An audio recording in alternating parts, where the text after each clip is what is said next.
Okay, we're back into Chapter 8, The Plastic Sacks and Beyond Exile. And we've entered a chess game. We have 6 moves made already, and it's asking us for move 7. In Queen's Gambit chess, the opening down here is the movement of pawns, moving, and then the c4 pawn is the unprotected pawn here. And then each knight is moved, and then we have in the 4th move is an exchange of pawns, and then the 5th move, each white brings his bishop out to threaten the knights, and the corresponding move is done by black.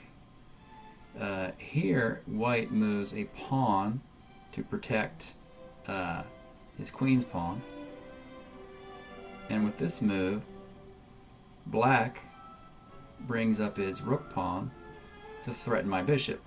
So white now has to do something with his bishop. He can either take the knight or retreat the bishop. So move b3 is knight pawn, which wouldn't do anything. Bishop h4, bh4 is retreating the bishop to the rook. One spot to the rook's row column, or a3. A3 would be bringing out the pawn threatening black's bishop. That's what happens when we do that, though. And that didn't do anything, so let's try this again. Let's try retreating our bishop, something I don't like to do, but let's see if this is what Frank wants to do.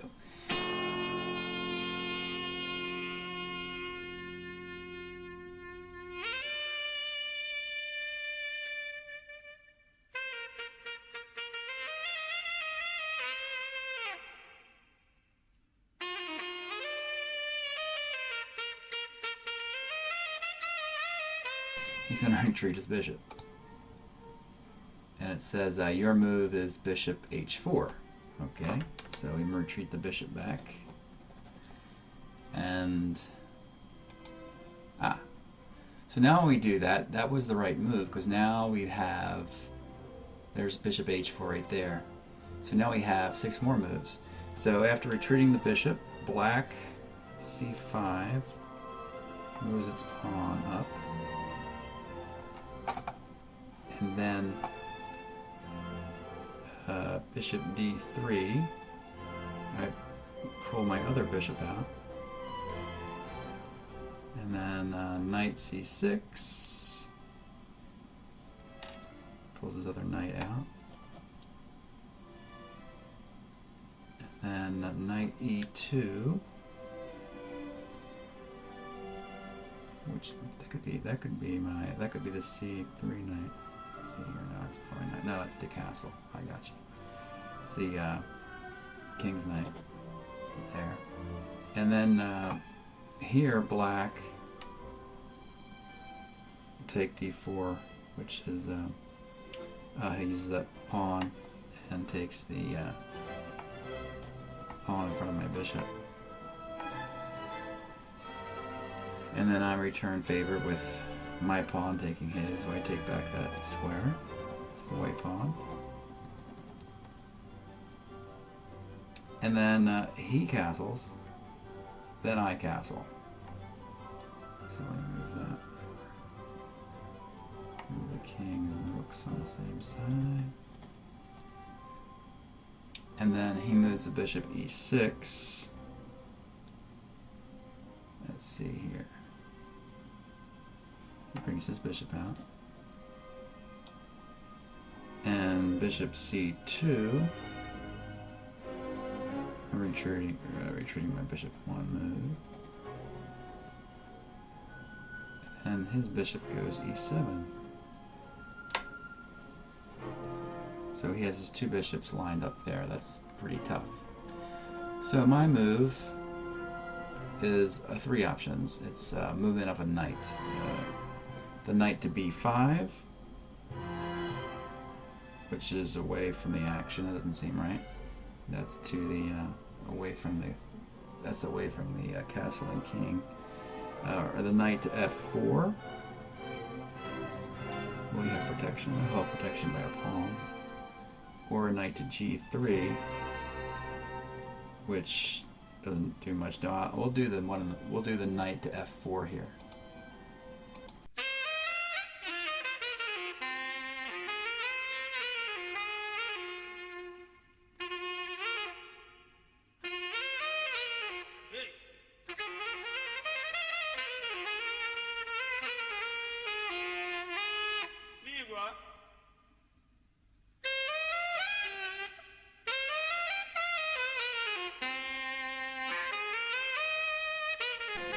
Knight to f4. Let's see if that works. That takes us to move 19 now. So knight f4. Alright. Alright, queen out to b6. I see. And then I'm actually just writing all these down on a piece of paper, so that's why it's kind of slow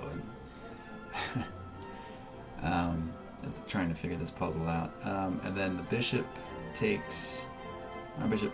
It goes f6. All right, taking that knight that's been sitting there. All right, and then it's a trade. As his bishop takes my bishop back, we exchange the bishops, a knight for a bishop on that move. I'm gonna pull the queen out to d3. Well, that's apparently I'm just moving the moves that Frank has already made in this game. Queen to d3. Then black goes the rook fd8.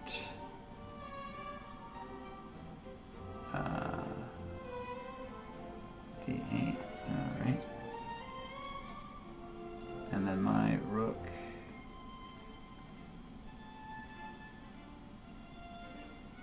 I understand that one.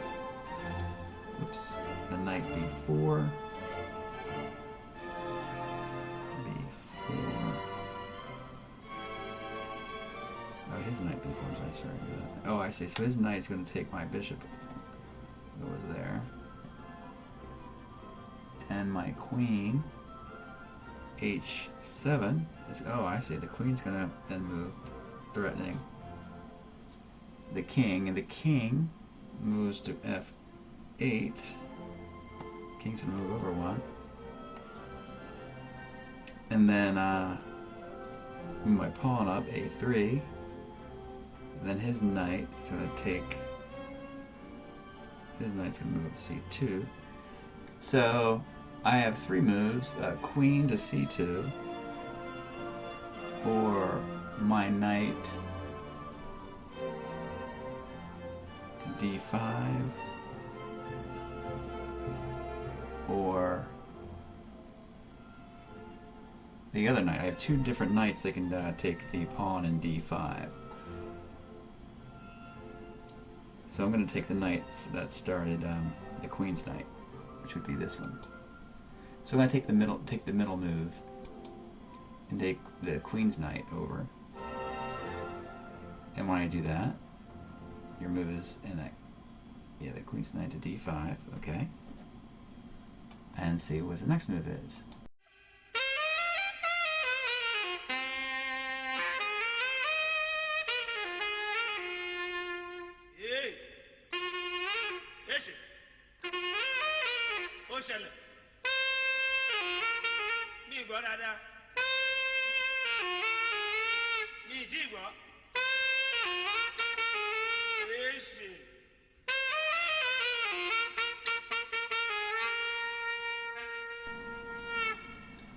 And it says, after 28 moves, they agree to a grandmaster draw. So, this turned out to be a incremental trading of pieces, apparently. And unfortunately, I don't get to see the rest of the chess game because it just says after 28 moves. We don't know what happened after that. They agree to a grandmaster draw, and Hardy's blowing with the drummers outside the bear's lair. And that's the name of the union, I believe. So it says We are now Hardy. After finishing our game with Frank, let's talk to our friend. There's no interaction after the game of chess, but Hardy's left and blowing the sax, I'm assuming, with the drummers outside the bear's lair. So we can go north, and Hardy can, and it takes us to scene 45, the bear's lair, which is a corner of that. Let's go to the front here. Here's the Union, and this corner here says the bear's lair, and there's a Rastaman, and there he says nothing, and there's a drum ring. They are banging along the Quicksilver messenger service. Okay, banging the drums. All right, and any interaction. So we could play along with the drum ring. So let's take our sax and see what happens when we play with drum ring. Use the sax with the drum ring, and it says when a diminutive Rastafarian asks him to quit. Oh, he asks him to quit, so let's look at him. And to Hardy, he says, "You stink, man." So we can stop playing the sax, scream back, "Lay off," or keep playing the sax. Let's try stop playing the sax. And we still isn't good enough for this guy. So keep playing or lay off. Let's try keep playing the sax, see what happens. Alright, how about lay off here? It says Hardy keeps going, grinning divine. Let's see what he does this time. Oh! And then now it says, and Hardy and gets slugged. Okay, that wasn't a good move there. His jaw's broken in 8 places. His nose is a wrong-way street. The surgery rehabilitation bills follow him from Berkeley to his mother's garage in Monterey Park, where he sets up old doors on crates, writes 22 novels, 11 books of astrology, 88 film treatments, 44 screenplays, and 80 square feet of short stories, trying to keep Bird from buying that sax. So that was rather a tragic turn of events for Hardy. Let's see here. Oh, now. Yeah. Alright. Let's return to back to the Union and look at Frank. And when we do that, Hardy's disappeared. It says we're now Frank, and we'll begin a new chapter called The Smiley Introductions. We're going to take a break now, and I'll return with that chapter 9, the Smiley Introductions. Thank you for watching this. This is Beyond Exile. Thank you.